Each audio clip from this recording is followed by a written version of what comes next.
Now, UN Secretary General's Special Advocate for Inclusive Finance for Development, Her Majesty Queen Maxima of the Netherlands, will make remarks. Her Majesty, please.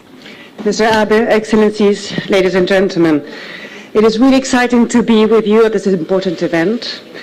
In my 10 years as UN Special Advocate for the Secretary General for Inclusive Finance for Development, the economic empowerment of women has been at the heart of my work.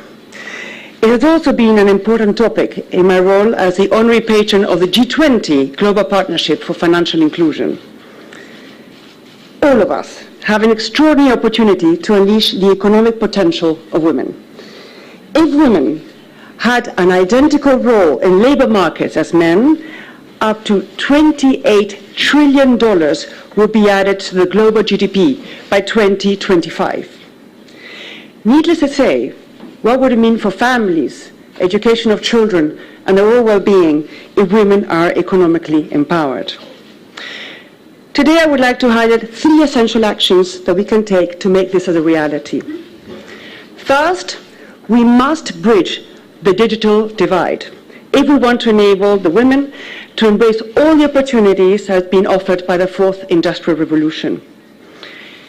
In lower middle-income countries, women are behind men by 26% in mobile internet usage.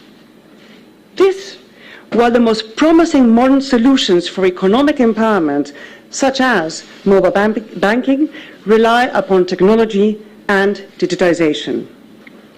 Second, we must remove legal and regulatory barriers that obstruct women's financial inclusion and economic empowerment. For example, in low-income countries, women have 33% less chance than men to have an ID. And more than 1/3 of countries around the world constrain freedom of movement for women. These hurdles, among others, contribute to a staggering 7% gap in global account ownership between men and women. It is really necessary to close this gap for women to be economically empowered. And thirdly, we must make sure that women also enjoy access to public goods. These basic foundations and services are key for women to join the formal digital financial and economic system. They include connectivity, cybersecurity, digital ID, financial literacy, digital literacy, and data privacy. To make progress in these 3 areas, we need to collect robust data. Thanks to the World Bank FinTech database and the IMF Financial Access Survey, we have made progress in collecting data on financial inclusion. But in many countries, there are still information gaps, such as the proportion of women clients at financial institutions or the types of products and services that reach women. Therefore, we need to redouble our efforts to collect more granular data to make evidence-based decisions and to measure our progress. For example, in Mexico, disaggregated data revealed a substantial gap in retirement savings for women. Therefore, Mexican authorities used this data to develop retirement savings programs specifically for women, which now aims to reach 2.4 million women. A very good example of what you can do with data. But more good data is a first necessary step. We also need to do further research on what really works to actually reach and empower the women. In this context, we can leverage all the great work of the W20 engagement group. However, substantial progress can only be made by carrying out this work year-round and continuously building upon the endeavors of the previous years.